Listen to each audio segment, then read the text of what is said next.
Às vezes você tem que deixar de ganhar dinheiro agora para você ganhar pra cacete lá na frente. Ou então para você ganhar pelo menos um pouco mais. Sim, sim. Não que necessariamente vá fluir sempre assim, né? Vamos lembrar que cada história é uma história, mas às vezes é melhor você aceitar algo que vai te fazer crescer muito profissional, mas não vai te dar tanto retorno, para depois você lá na frente, você com essa experiência, você conseguir seu retorno financeiro. Faculdade de Direito, eu acho que praticamente qualquer uma, cara, o retorno demora muito, cara. Para você pagar o que você gastou na faculdade, putz, demora, cara. Demora. E hoje, se você não é um cara com sangue nos olhos, você fez a faculdade só por fazer, você não tem amor por aquilo que você fez lá, cara, dificilmente você vai pra frente, velho. Essa é a verdade. Você tem muito advogado. Brasil tem... Eu não lembro, cara. É tipo, o terceiro papo de em número de cursos de direito abertos. Ele tinha, sei lá, metade do que tem no mundo. Era um número absurdo, assim. Era absurdo mesmo. Sei lá, você tem... Caralho. 3 mil, eu vou chutar um número, sei lá, são 3 mil cursos de direito espalhados pelo mundo, 1.500 no Brasil. Nossa, eu lembro de ter visto uma parada assim, e isso vai até linkar com a próxima pergunta que eu vou te fazer. Eu lembro de ter visto, se eu posso estar errado, que o Brasil era o terceiro país que mais formava advogados no mundo. Terceiro país, um negócio assim. Cara, provavelmente sim. Assim, bacharel em direito, né? Porque ainda, imagina, uma cacetada de gente não passa no exame da OAB, que é assim...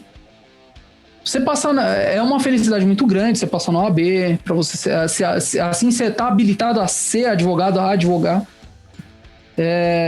Mas, cara, é 50% que você tem que acertar na primeira fase de múltipla escolha e 60% na segunda numa dissertativa com uma peça processual. Você pegar tem uma petição inicial para você fazer e mais, acho que 3, 4 perguntas.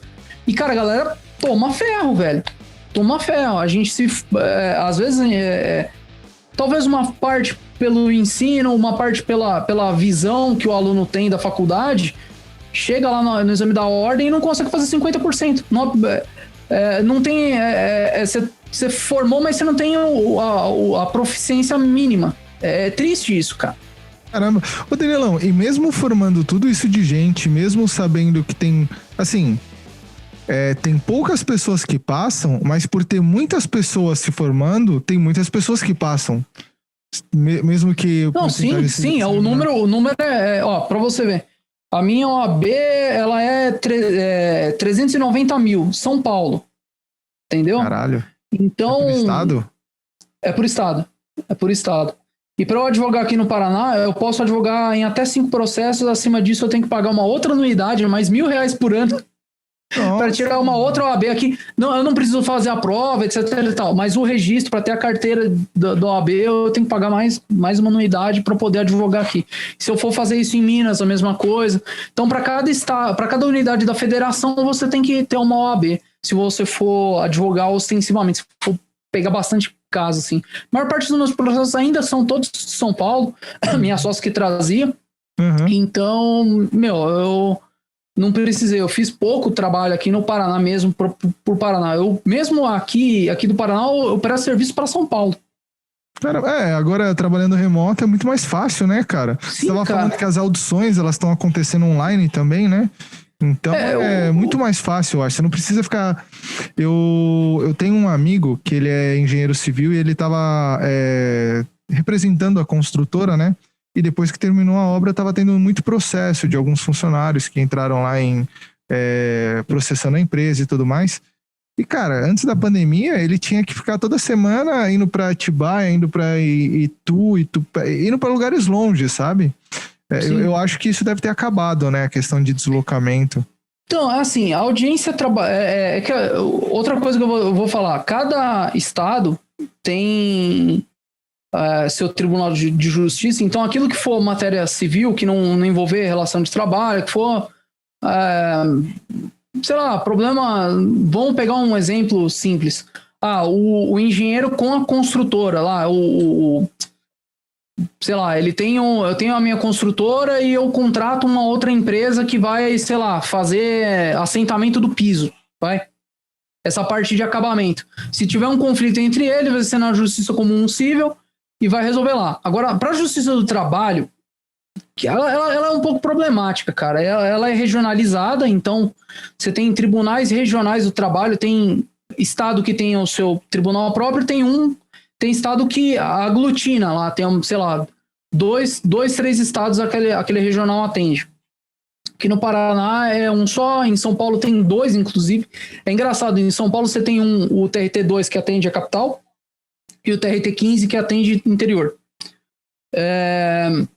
Você me perguntou das audiências por telepresencial, né? Isso. Cara, muito juiz é reticente, em parte com razão, de fazer a telepresencial, pelo menos a instrução, que é onde você ouve uma testemunha, onde você ouve o depoimento do empregado e do empregador, porque tem-se o medo de ter algum advogado instruindo durante a audiência, e não pode ter.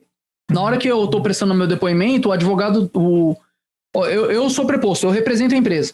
Uhum. O advogado que vem junto comigo, ele não pode me passar informação na hora que eu estiver respondendo, entendeu? Entendi. E qual é o medo? Quando você está fazendo virtual, pode ter aqui, ó, por exemplo, deixa eu mostrar para ti, ó. Ó, eu tô falando contigo, tem 2 telas aqui. Sim. Então, o cara pode tá aqui na tela de trás passando a resposta que o preposto tem que dar, que a testemunha tem que dar. Então, isso é um medo, justo, que tem de, às vezes, você não fazer a audiência por videoconferência. Pelo menos na justiça do trabalho. Agora, pro resto das coisas, cara, sossegado. Peticionamento eletrônico, juntadas de documentos, tudo. É assim, dá muito problema no sistema? Dá, mas, cara, facilitou muito. Eu cheguei, na época que o primeiro emprego meu era auxiliar de escritório. Eu não era nem estagiário no escritório, no primeiro escritório que eu trabalhei. Cara, eu carregava processo de empilhadeira, não existe mais isso. Entendeu? Então facilitou muito.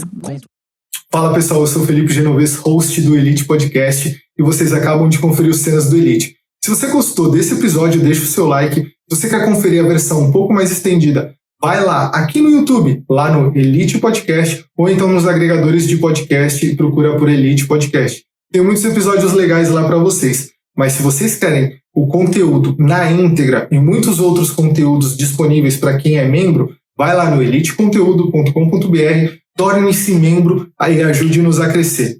Tamo junto, valeu!